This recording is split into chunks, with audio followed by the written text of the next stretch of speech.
Okay, this is an inference question or ask us to logically complete the text. So I'm going to make a prediction for the blank section given a full read of the ideas before that.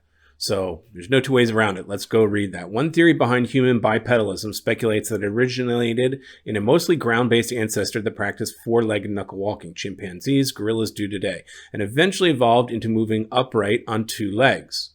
But, okay, so we have a contrasting idea or theory to that knuckle walking. Researchers recently observed orangutans, another relative of humans, standing on two legs on trees and using their arms for balance while they reached for fruits. Okay, so there's another theory of how it could have happened by two-leg walkers like orangutans in trees. So these observations that may suggest that another theory could explain bipedalism. So let's look at the answers. Bipedalism evolved because it was advantageous to a tree-dwelling ancestor of humans. Okay, that would be another theory, but it did evolve? I'm not sure. Let's hold on to that for a second. It actually says these observations may suggest that bipedalism evolved because it was advantageous. Yeah, that's reasonable, okay? So let's look at the other answer options. B, bipedalism must have evolved. Must have? That seems extreme, which usually indicates a wrong answer unless something in the text justifies that extreme language. Must have evolved simultaneously with knuckle walking and tree climbing.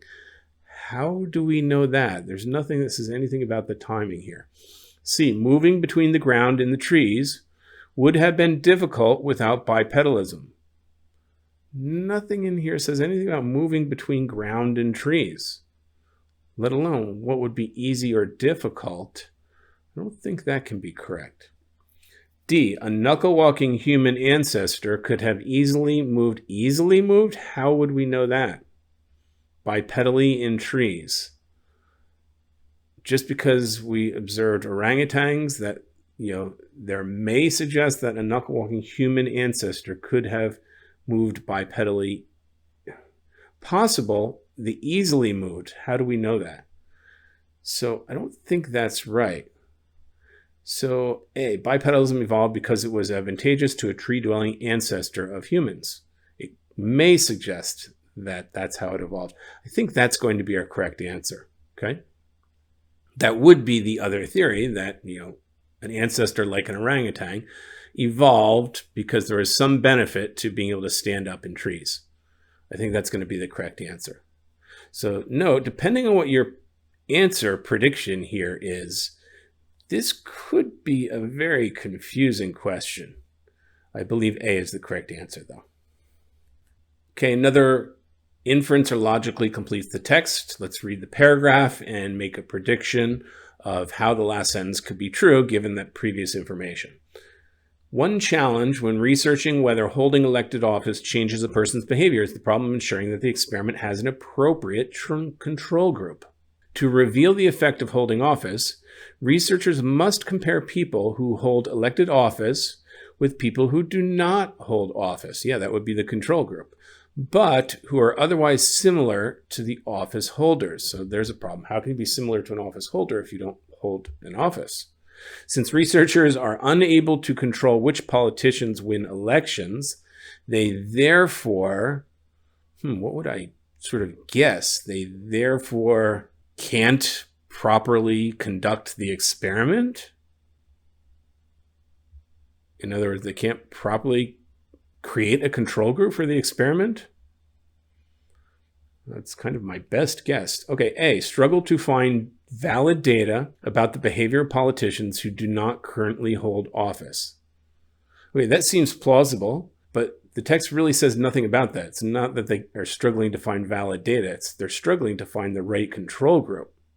B, can only conduct valid studies with people who have previously held office rather than people who presently hold office. That would be a solution to this dilemma, but nothing in the text says that, so I don't think that's right either. C, should select a control group of people who differ from office holders in several... No, they need people who are similar to office holders. That's the opposite of what they need. D, will find it difficult to identify a group of people who can function as an appropriate control group for their studies. Yeah, they can't run a proper experiment with a reasonable control group, a valid control group. That's probably our best answer there, D. Again, tricky, because a couple of these things could seem reasonable, especially that A, but it's not about finding valid data from non-office holders. It's about finding the right non-office holders who represent a good control group.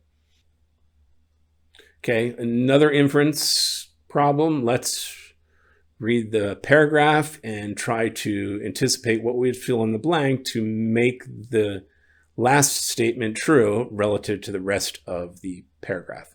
German theater practitioner Bertolt Brecht believed that the theater should elicit an intellectual rather than an emotional response from audiences, provoking them to consider social and political realities that extend beyond the characters and events depicted on stage. Brecht's influence can be seen in English playwright Caryl Churchill's 1979 play Cloud Nine. Although the play sometimes invites empathetic, that is, emotional reactions, it primarily works to engage in audiences in interrogation of patriarchy and colonialism.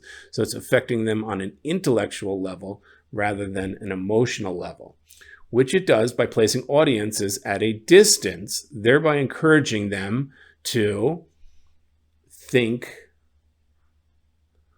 about the problem. Think about it, not feel it. Not feel the issues emotionally that are going on. So let's take a look at the answers. Focus on the character's beliefs about social and political issues revealed by the characters. No, focus on the character's beliefs. No, the idea here is to think about the issues, not get caught up in the characters or their emotions. B, reflect on social and political phenomena not directly related to patriarchy. No, why would it have you reflecting on issues other than the issues being discussed in the play?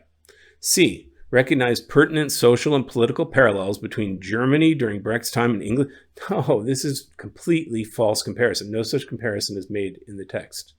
D, be dispassionate as they think critically about the social and political questions in the play. That's exactly it. They need to think about it and not engage emotionally. D is the correct answer.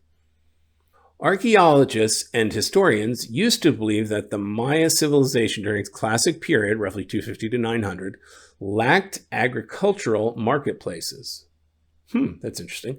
One reason for this belief was that these scholars misunderstood the ecology of the regions the Maya inhabited. So they didn't understand kind of the ecosystem of what was going on. Marketplaces typically emerge because different individuals or groups want to trade resources they control for resources they don't control. So it allows you to get what you don't have and somebody else gets what they don't have. That's how marketplaces emerge. So if they thought there were no marketplaces, that implies that in Mexico, at least historians and archaeologists thought that each area or each group in the classic period, in the Maya, had everything that every other group had. They had all the same things, right? There was nothing to trade or no reason to trade. So let's take a look at the final sentence. Scholars seriously underestimated the ecological diversity of the Maya landscape and thus assumed that, so if they underestimated that diversity, they thought everybody produced the same thing and therefore had no reason to trade, given the premises earlier. So my guess is, and thus assumed that there was no reason to trade, which trade was driven by differences in goods. There were no differences in goods, essentially. Okay, no reason to trade, no differences in goods. They all produce the same thing, therefore there's no trade. That's what their conclusion would have assumed. So marketplaces likely would not have attracted many traders from outside the regions controlled by the Maya. No, I mean, that conclusion does not follow from what's given in the text. B, farming practices would have been largely, by the way, think about that. Something might sound plausible, But if it's not a conclusion from the text, you don't want to choose that.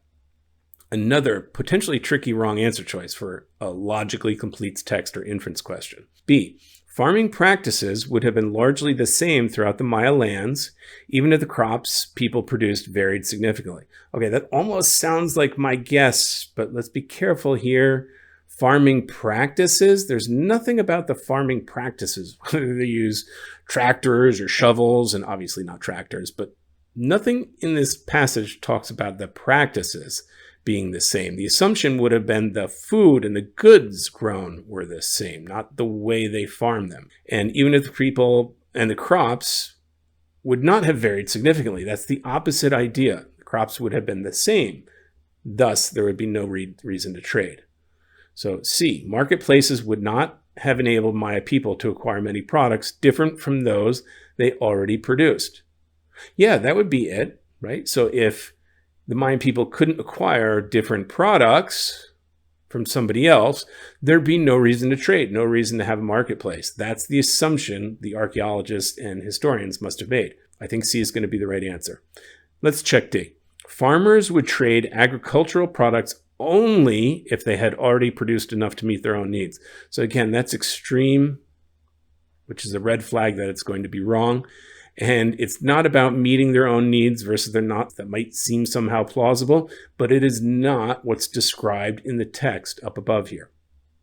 C is the correct answer. Okay, another inference logically completes the text problem. Let's read the whole paragraph and make a prediction about what fills in the blank that explains the last sentence in light of the previous information. Okay, and of course match the answer.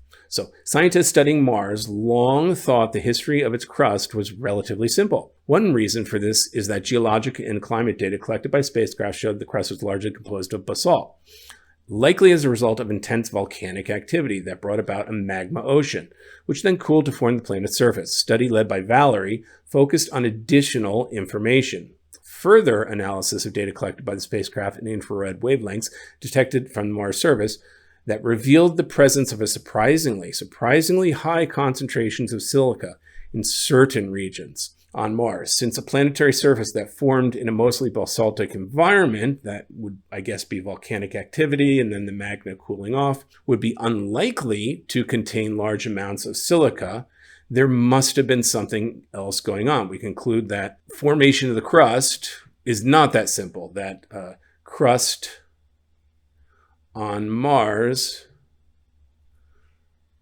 due to more reasons, not just one reason. It's not that simple. It's complex, right? Something else must explain the silica. So let's see if an answer choice follows from that. A, the information about silica concentrations collected by the spacecraft is likely more reliable than the silica information gleaned from... No, there's no comparison here. This is a typical wrong answer choice on logically completes the text. They've put up a comparison when there's not a comparison made about that particular topic in the paragraph. B, high silica concentrations on Mars likely formed from a different process, yes, not from volcanoes and magma, than that which formed the crusts of other planets. Whoa, okay. Different than, this is another comparison to other planets, which is simply not in the passage. We're only talking about Mars, so that's not correct, although that almost sounded good for the first part. C, having a clearer understanding of the composition of Mars' crust and the processes by which it formed will provide more insight into how Earth's crust formed. More insight into Earth? Again, there's no comparison to another planet. And, well, we have 3 wrong or false comparisons as wrong answers here. D, Mars's crust likely formed as a result of other major geological events in addition to the cooling of the magma ocean. Yes, that's it. That's what we can conclude. That's going to be the right answer. That's in line with our prediction.